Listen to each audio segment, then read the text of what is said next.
This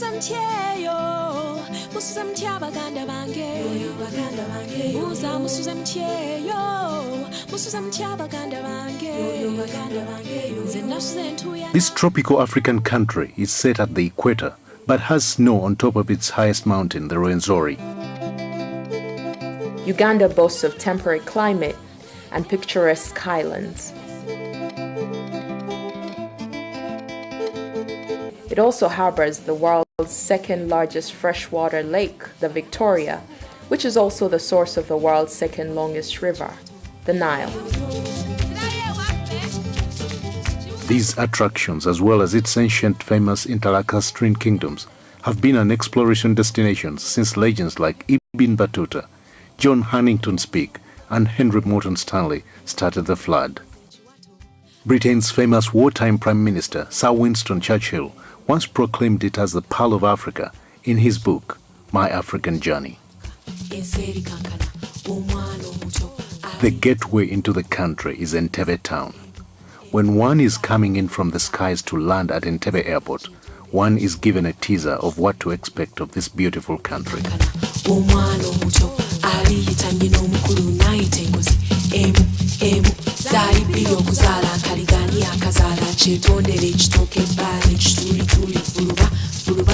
There is little wonder that this picturesque town was once the seat of the colonial government. From the capital, the country is split into 5 major destinations: the east, the north, the west, the central, and the islands. Each one a unique experience in itself. Traveling eastwards, one comes across the source of the River Nile at a place called Jinja. This is where Africa's longest river begins its journey to the Mediterranean Sea in Egypt.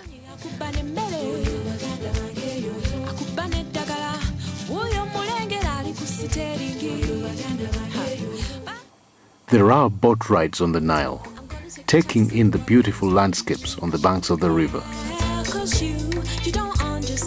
There are rapids further downstream, which are a major destination for whitewater rafters at Bujagali.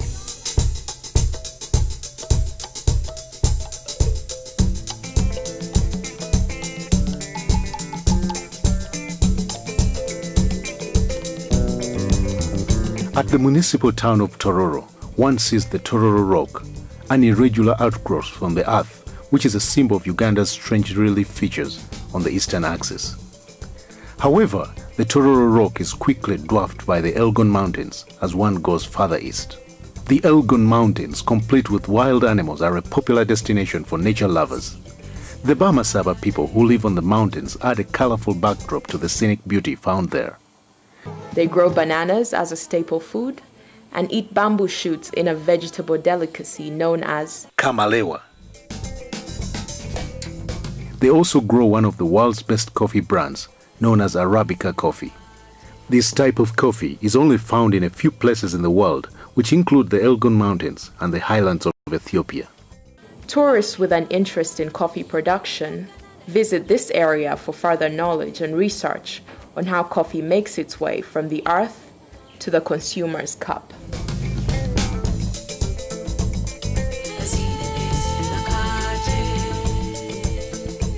Further on along this eastern circuit, you will encounter evidence of the early history of mankind on the Nyero Rock in Kumi. The people who now live there are known as the Iteso, a cattle-keeping people. The East is a journey into African heritage. Moving more northeastwards, one encounters the Karamojong people whose passion for cattle is very intense. They live in manyatas, a collection of huts in an enclosure. In this region, recent paleontological excavations have revealed very early evidence of mankind. The visitor will also come across the Chidepo Valley National Park, a semi-desert savanna with a wide range of rare animal species. It is one of the many national parks in the country. Another high-altitude mountain, the Moroto, is found here. It is a favorite destination for mountain climbers. The Karamojong excursion is a rare tourist journey where one is often alone to ponder and wonder at Mother Nature in her most native form.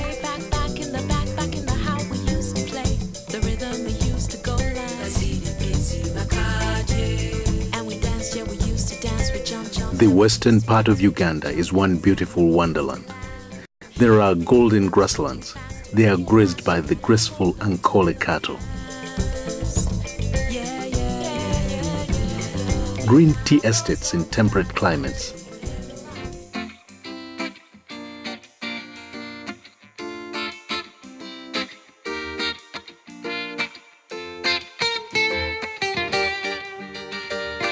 Undulating hills with terraced gardens. Thick tropical rainforests.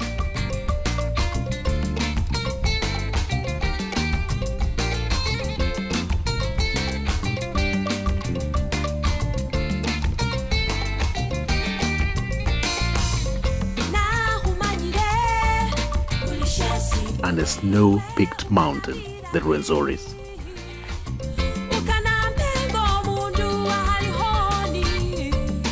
A journey to the west is an enchanting trip in flora and fauna. There are game parks, game reserves, and forest reserves in this region. 2.5 hours away from Kampala, one begins to see the wild animals. Lake Mburo National Park is home to the zebra, that beautiful horse-like animal, so tasty to the lion. There are also numerous antelopes and bucks.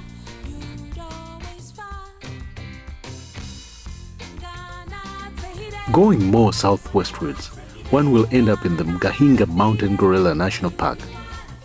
And here you will climb the Mgahinga mountain ranges, which will be a delightful physical exercise and a walk through varieties of beautiful plants growing in a very cool environment. But the biggest trophy here is the mountain gorilla. Many visitors here come to track the rare mountain gorilla, which is found only in this part of the world. Veering northwestwards is Bwindi impenetrable rainforest, another habitat of a few remaining mountain gorillas. It is a totally different experience here.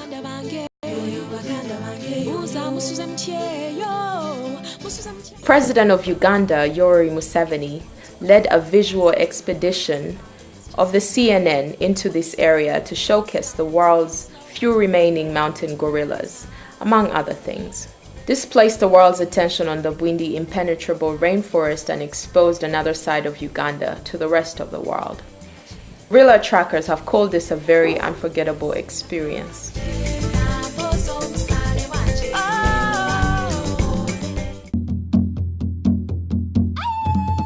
In southwestern Uganda, we come to Lake Bunyonyi, Uganda's deepest lake. A boat ride on the lake is an unforgettable experience. A picturesque and colorful sight of terraced Kigezi Hills gives the visitor a sense of living of a lifetime dream of encountering a perfect terrestrial beauty. Bird watching on the shores of the lake is a bonus for the visitor. Going on more northern, one passes through villages choreographed with banana plantations and long-horned cattle. Within this backdrop are beautiful crater lakes, a result of early earth movements and volcanic activity. One can take a boat ride or sit by the banks of one of these lakes, which will bring forth an immediate sublime feeling.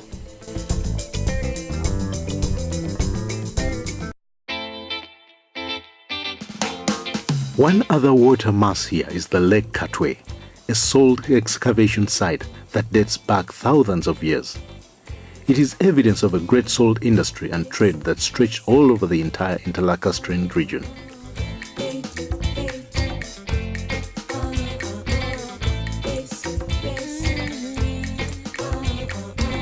Farther downfield, one comes across Lake George and Lake Edward, two azure large peaceful waters separated by the Kazinga Channel.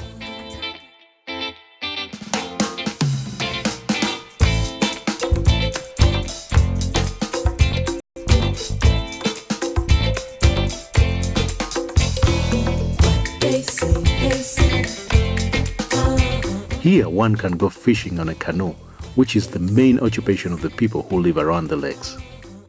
It is at the edge of these waters that one enters Uganda's second biggest national park, the Queen Elizabeth National Park.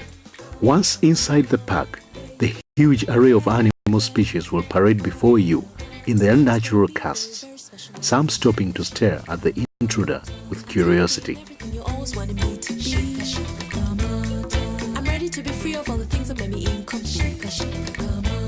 The Queen Elizabeth is a majestic expression of the meaning of the word safari, that Swahili word now adapted by the English language to mean travel. At Mwea Safari Lodge, you will rest and eat like a royal as the beauty of Africa unfolds in front of you.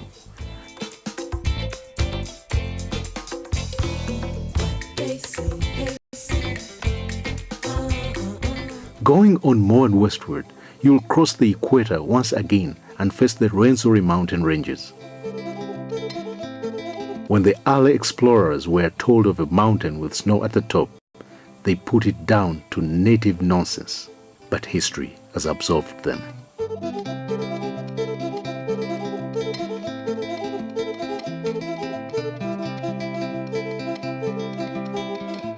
Thousands of mountain climbers have made their way to the Margarita Peak, where it is always snow, as in the polar regions of the world.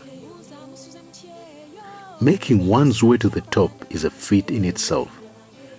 Going through a breathtaking hazardous terrain of numerous ecosystems which goes through the dense montane forest to the snow-covered peaks. Along the trail, one will see unique vegetations, glacier river primates, and wonder features such as gorges.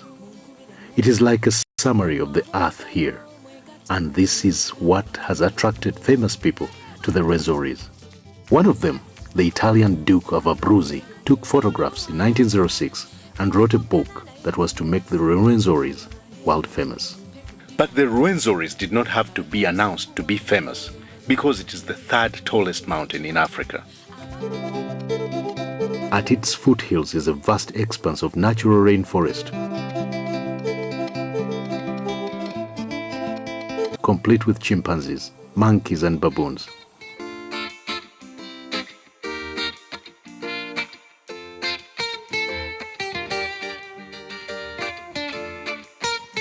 There are also many varieties of birds. It is a good destination for bird watching, chimpanzee tracking and community walks. Still in the west, one can go on to reach the Semliki River, a meandering wonder. And then there are the Sempire Hot Springs, a 2-acre of bubbling steam from underneath the earth.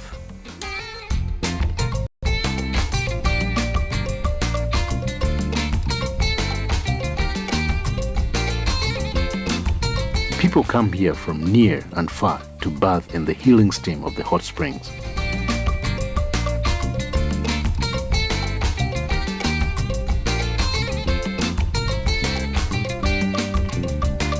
"7 miles from here live the Batwa, a 3-foot-tall people whose habitat is the dense tropical forest.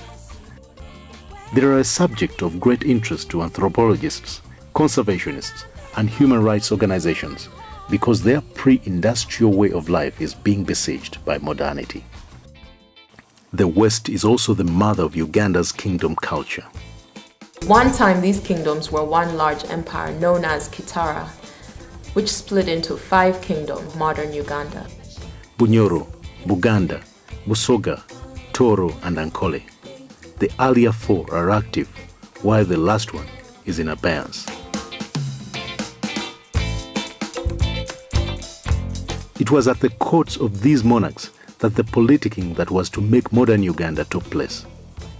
Here, people like Speke, Stanley, Lugard met the Kabaka of Uganda to persuade him to accept the overlordship of the British Empire, while Emini Pasha and Sir Samuel Baker tried unsuccessfully to wrest power from the Omukama of Nyoro. There are important monuments left in their wake to remind of the history of that time. 2 particularly dominant figures of the time, Mutesa and Kabalega, are found in all history books written about Uganda in the 19th century. The former for inviting the white man into the country and the latter for fighting him. Their tombs are now important tourist attractions and destinations in Uganda. Kabalega is interned at Mparo, while Kasubi Tombs, where Mutesa was buried, is listed among the UNESCO's World Heritage Sites. Uganda's heritage does not only lie in architectural relics and regalia of former monarchs. It is to be found in nature as well. In the heart of Uganda's central region at Mubende Hill, one finds a tree of vintage presence that is linked to an influential priestess known as Nakaima, who is presumed to have lived around the 16th century. The tree itself dates back to earlier times.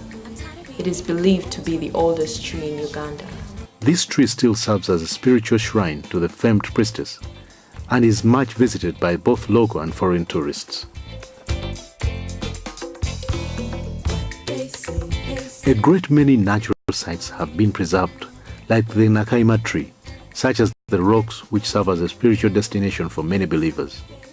There are many such interesting rock formations throughout the country, with the mysterious caves to accompany them.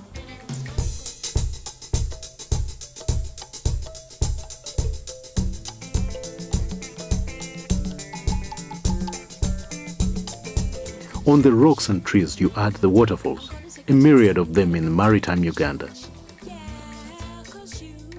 Take the Sezibwa Falls, 45 minutes drive from Kampala.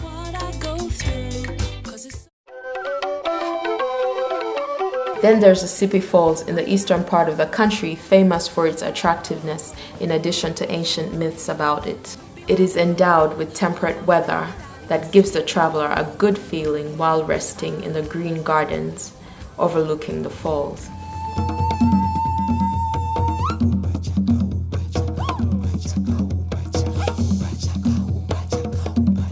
At Bigobya Mugenyi in southern central Uganda, the excavated remains of the powerful Chwezi dynasty, believed to have come from the Ethiopian highlands, are found. Here, excavators found iron implements, pottery, and other artifacts of great anthropological value.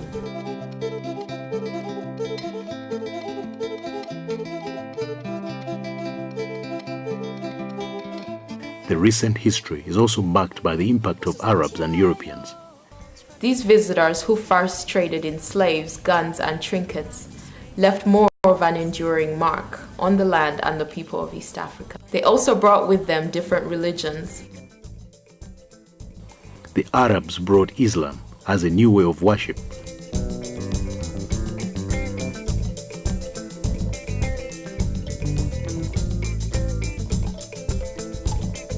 While the Europeans brought Christianity. Uganda today is the realm of the two religions.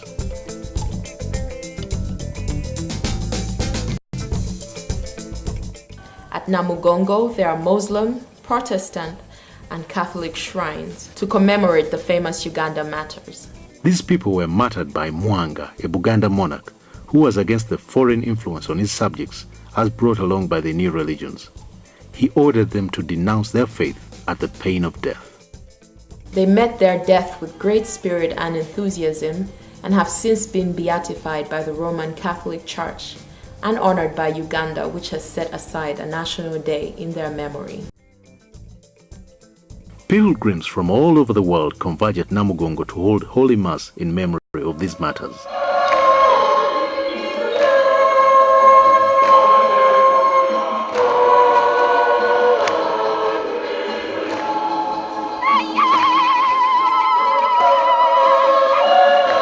A martyr's trail has been established tracing their journey to Namugongo, where they met their death. It brings glimpses of spiritual Uganda to the travelers.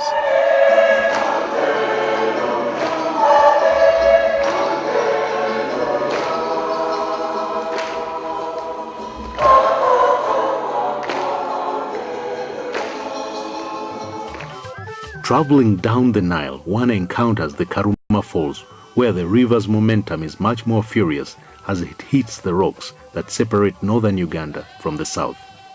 Amazing to see, but this is nothing to compare with the experience of the Makshon Falls, whose picture is backdropped with a vast national park, another of the country's game wonders. The Makshon Falls are in the middle of the Makshon Falls National Park. A ride downstream the waterfalls is the breathtaking experience.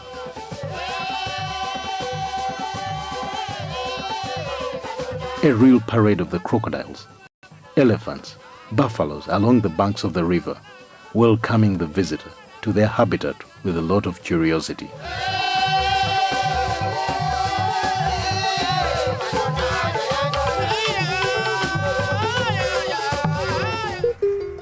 Here also marks an ethnic separation. The people of the north are Nilotics who migrated from Sudan and southern Egypt. Legend talks about their warlike traditions, which were greatly exploited by General Gordon, Emin Pasha, and Sir Samuel Baker in their effort to colonize sub-Saharan Africa for the Egyptian Khedives who ruled between 1820 to 1880. There are a number of forts that were left by the colonialists along the Nile regions of northern Uganda. Major towns in this region comprise Lira, Nebi, Gulu, Arua, Adjumani, and Koboko, which are set amongst the Lango, Alul, Acholi, Madi, and Kakwa groups. From these, Uganda has had 3 heads of state.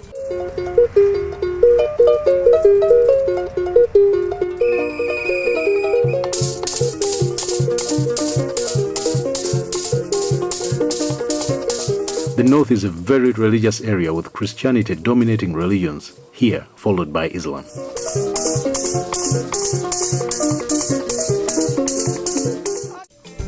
On the Victoria are the beautiful Sese Archipelago, islands where nature has been kept, for the most part, in its original state.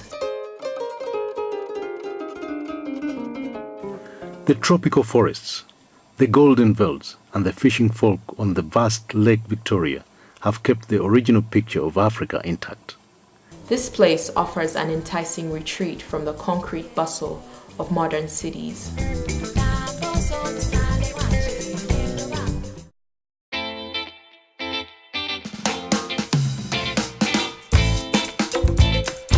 At Ngamba Island, one of the islands of the Sese Archipelago, a chimpanzee sanctuary was established.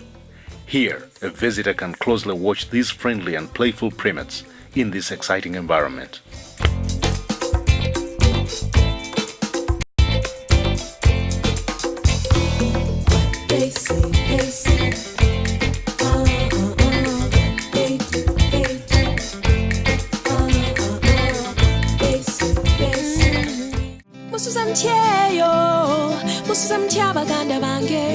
The roundabout upcountry trip would inevitably bring you back to Kampala, a 113-year-old city which started with Lugard's fort.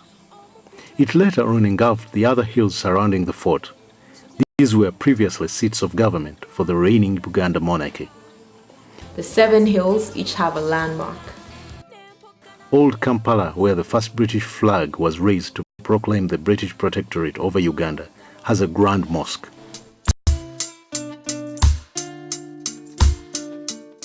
Kibuli Hill is where the first national mosque was built.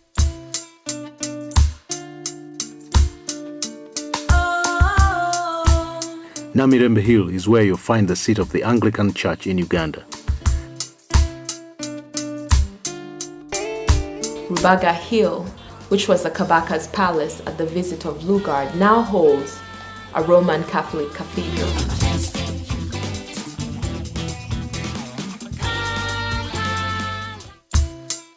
Makerere is where Uganda's first university is found. Mulago Hill is where the National Referral Hospital was built. Kololo is the country's premier residence.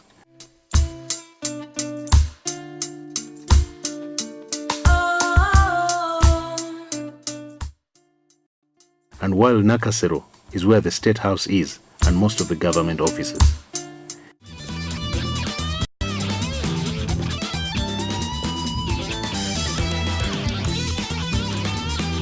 The city center is where one finds the hotels, the exotic food restaurants, the cinemas, and the shopping malls. Always having fun, always hanging out. I know that you will love it. It's a city in the middle. The National Theatre, an important cultural point, is located right in the center of Kampala, next to the Parliament of Uganda.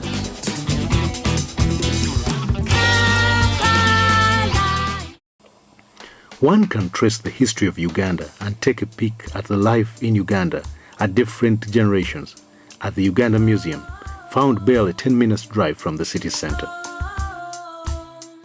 The outlying hills is where most Kampala people reside, with their own famed entertainments.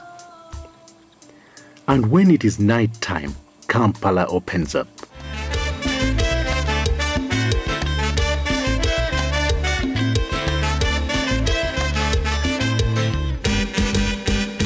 Kampala by night is a different spectacle from what one sees during the day.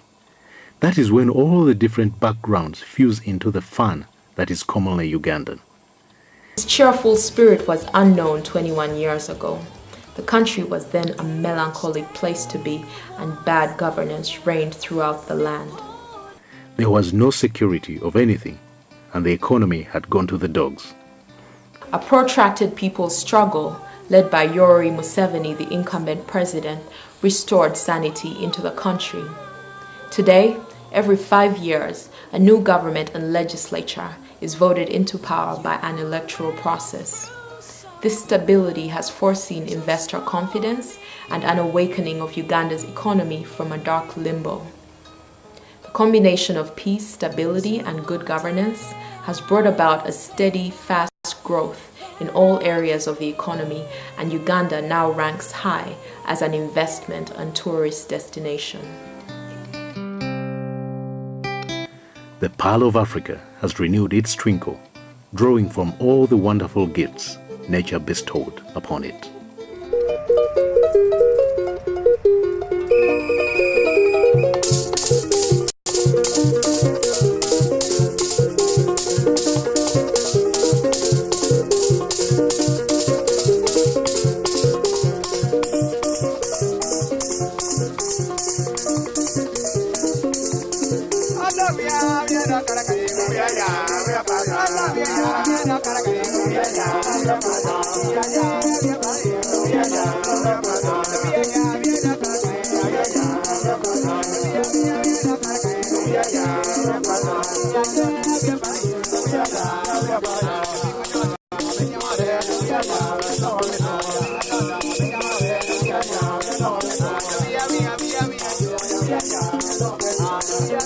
Yeah.